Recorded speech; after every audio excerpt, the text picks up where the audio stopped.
Hello everyone. आज हम लोग पढ़ने वाले हैं क्लास 12 की हिंदी की बुक आरोही चैप्टर भक्तिन। आज हम लोग पार्ट 3 पढ़ने वाले हैं। आई होप आपने पार्ट 1 पार्ट 2 देख लिया है। तो चलिए शुरू करते हैं आज की पार्ट 3।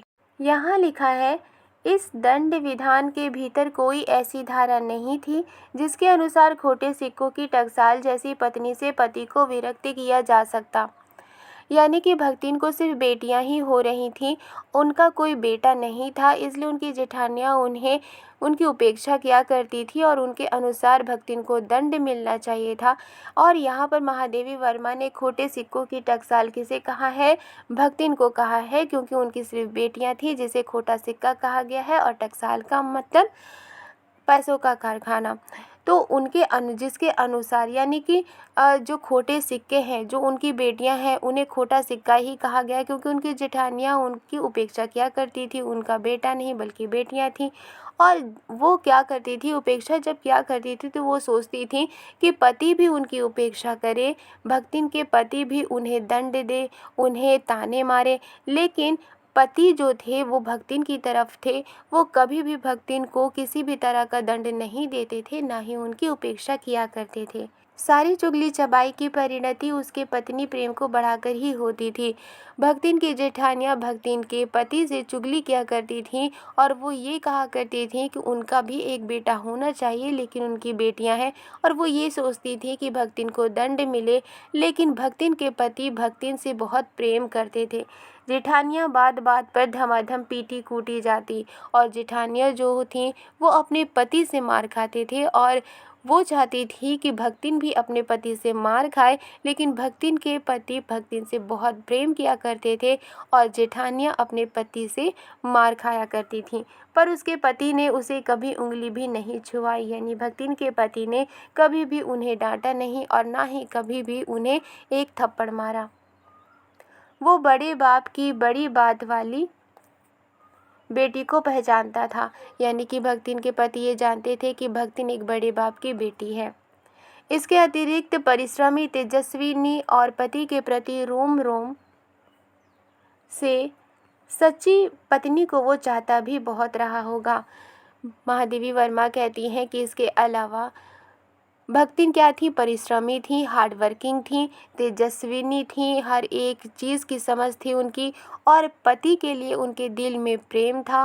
और इसी वजह से वो अपनी पत्नी को, यानी भक्तिन के पति अपनी पत्नी को बहुत चाहते होंगे, क्योंकि उसके प्रेम के बल पर ही पत्नी ने अलगौझा करके सबको अंगूठा दिखा दिया। अलगौझा मीन्स अलग हो जाना। और अपने पति के प्रेम के बल पर ही भक्तिन अलग हो जाती है अपनी फैमिली से और वो अपने पति के साथ रहने लगती हैं।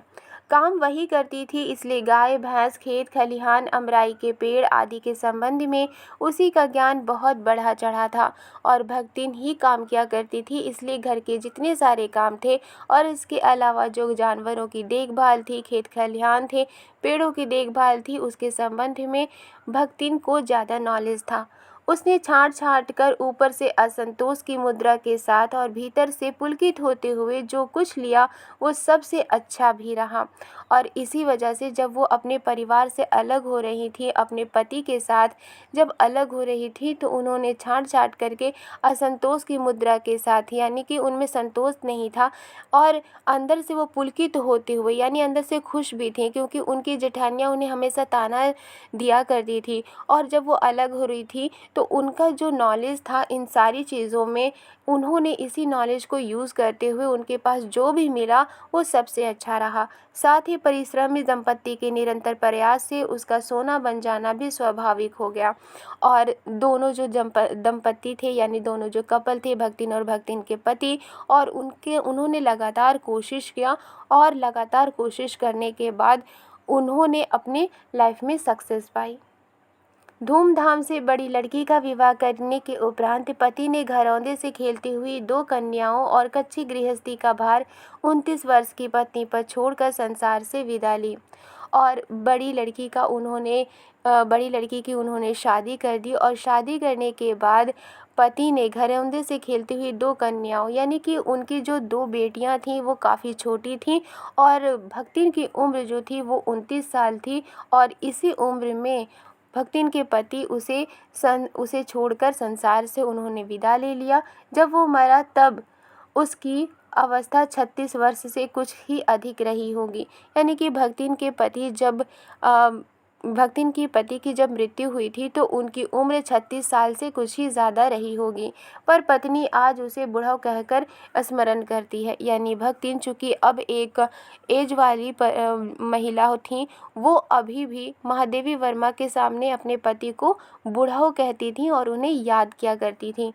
भक्तिन सोचती है कि जब वो बूढ़ी हो गई तब क्या परमात्मा के यहाँ वे भी ना बूढ़ा गए होंगे।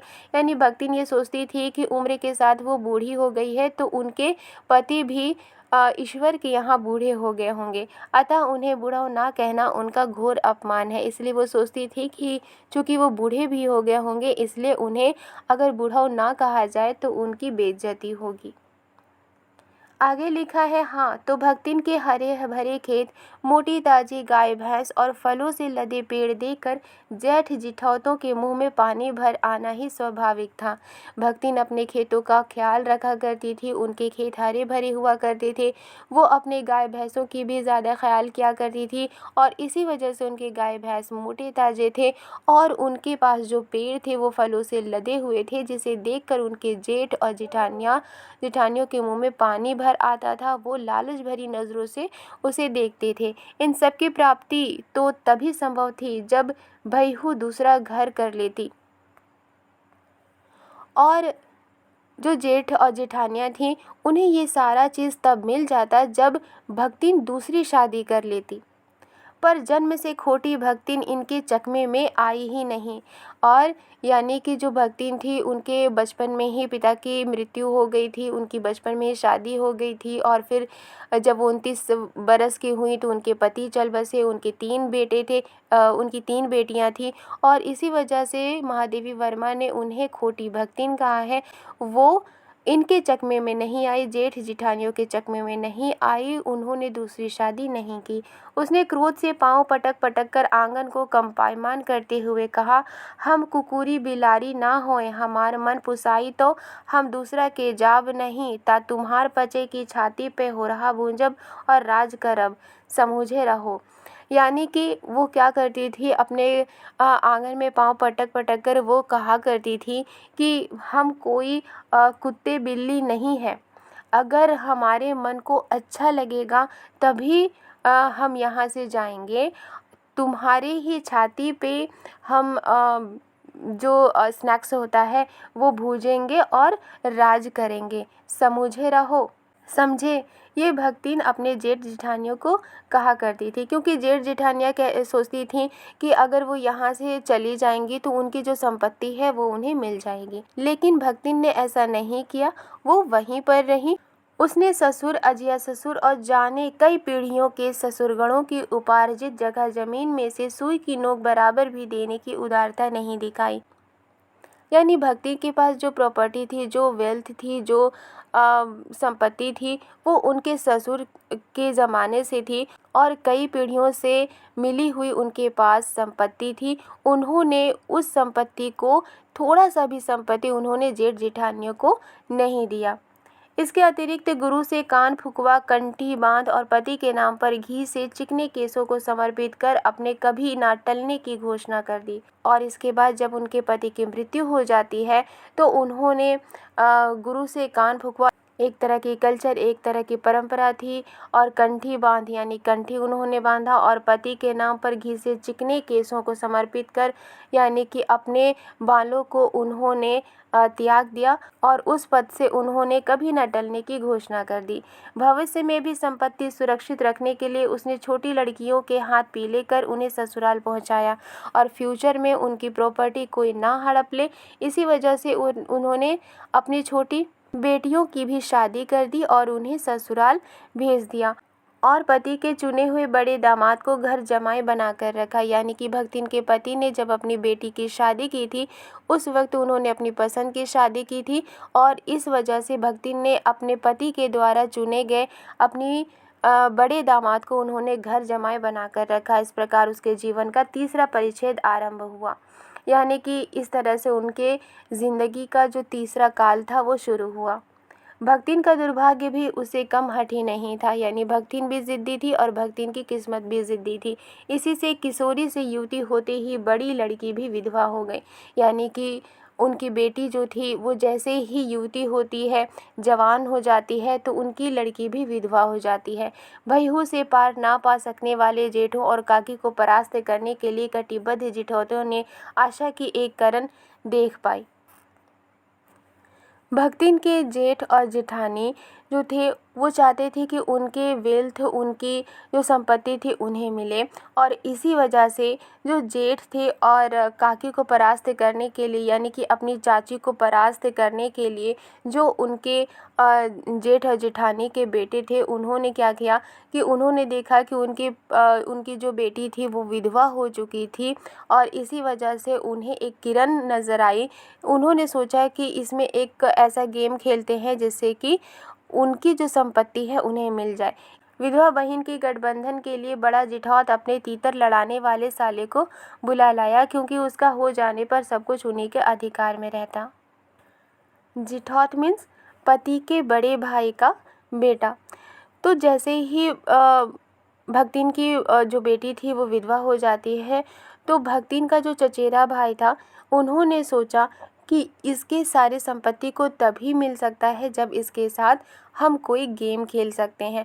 तो इसीलिए उन्होंने क्या किया कि चूँकि भक्तिन की जो बेटी थी उनकी अपनी चचेरी बहन थी, तो उन्होंने क्या किया कि अपने तीतर लड़ाने वाले साले को बुला लाया, यानी कि भक्तिन के जो चचा थे उनके बेटे ने अपने साले को बुला लाया, जो कि उनका साला बदमाश था और हमेशा वो लड़कियों के पीछे रहा करता था। इसीलिए यहाँ पर कहा गया है तीतर लड़ाने वाले, क्योंकि उसका हो जाने पर सब कुछ उन्हीं के अधिकार में रहता। भक्तिन की विधवा बेटी की शादी अपने चचेरे भाई के साले के साथ अगर हो जाती तो सारी संपत्ति उनके अधिकार में रहता। भक्तिन की लड़की भी माँ से कम समझदार नहीं थी, इसी से उसने वर को नापसंद कर दिया, और भक्तिन की बेटी भी भक्तिन से कम नहीं थी, वो भक्तिन की तरह ही समझदार थी और इसी वजह से उसने वर को नापसंद कर दिया, यानी कि उनके लिए जो रिश्ता आया था उनके चचेरे भाई के साले की, उसे उन्होंने नापसंद कर दिया। बाहर के बहनोई का आना चचेरे भाइयों के लिए सुविधाजनक नहीं था, यानी कि भक्तिन के चचेरे भाई ये नहीं चाहते थे कि कोई और भक्तिन की बेटी से शादी करे, अतः ये प्रस्ताव जहाँ का तहाँ रह गया।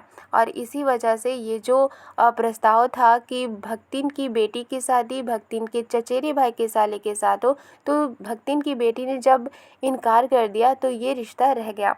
तब वे दोनों माँ बेटी खूब मन लगाकर अपनी संपत्ति की देखभाल करने लगी, क्योंकि भक्तिन और भक्तिन की बेटी जानती थीं कि जेठ और जेठानी और उनके बेटे उनकी संपत्ति पर नज़र रखे हुए हैं। इसलिए माँ और बेटी खूब मन लगाकर अपनी संपत्ति की देखभाल करने लगी।